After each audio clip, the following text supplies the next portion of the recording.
কথা আছে অভাগা যেই দিকে যায় সাগর শুকাইয়া যায়। এই অভাগার অবস্থা হইল আর্জেন্টিনার সাপোর্টারদের মতো। দেখেন তারা বার্সেলোনার সাপোর্ট করে, সেই বার্সেলোনা হারছে 1 গোল খাইয়া। এরপর টিকিট কাইটা দৌড় দিছে ইংল্যান্ডে। সেইখানে আছে আবার তাদের শাখা দল ম্যান সিটি।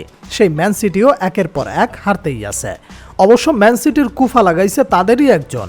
বাংলাদেশে যেমন কুফা রায়হান নামে এক লোক আছে, সেই লোক যেই দলের শুভেচ্ছা জানায় সেই দল মারা খায়।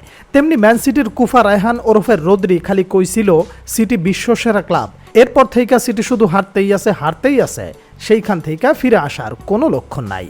আর্জেন্টিনার সাপোর্টাররা আর কি করবে? তারা এইবার সদল বলে যাত্রা শুরু করলো ভস মেসির আমেরিকায়। মায়ামির সাপোর্টার হইয়া গেল এক রাতের ভিতরেই। এখন মায়ামির অবস্থা কি দেখেন, মায়ামিও হারতে শেষ। যদিও হারার পরেও তারা কেমনে ক্লাব বিশ্বকাপে চান্স পাইল, ফিফা কি দেখা তাদের সুযোগ দিল, এটা অনেকেই জানে না। মেসির থাইকা ধোকা খাইয়া আইলো তাদের আর এক ভস এমি মার্টিনেজের অ্যাস্টন ভিলার কাছে। অভাগার কপাল, একের পর এক ম্যাচ হারতে থাকলো এই অ্যাস্টন ভিলাও। হারতে একদম আকাশ ভরা তারা হইয়া গেল তাদের। কি আর করা, শেষমেশ তারা সবকিছু ছাইড়া দিয়া নিজের দেশ আর্জেন্টিনায় ফিরে আসলো। এইবার আর কে ঠেকায়? খেলা হইল 2 দিনের শিশু প্যারাগুয়ের সাথে। এইবার তো খালি হালি হবে বাই হালি। কিন্তু কিসের মধ্যে কি? হালির মধ্যে দিয়া দিল তালি।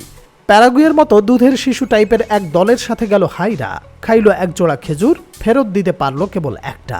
তো এই হইল অভাগা দলের বর্তমান অবস্থা। দেখা যাক এই অবস্থা থেইকা কবে তারা আবার ঘুইরা দাঁড়াইতে পারে।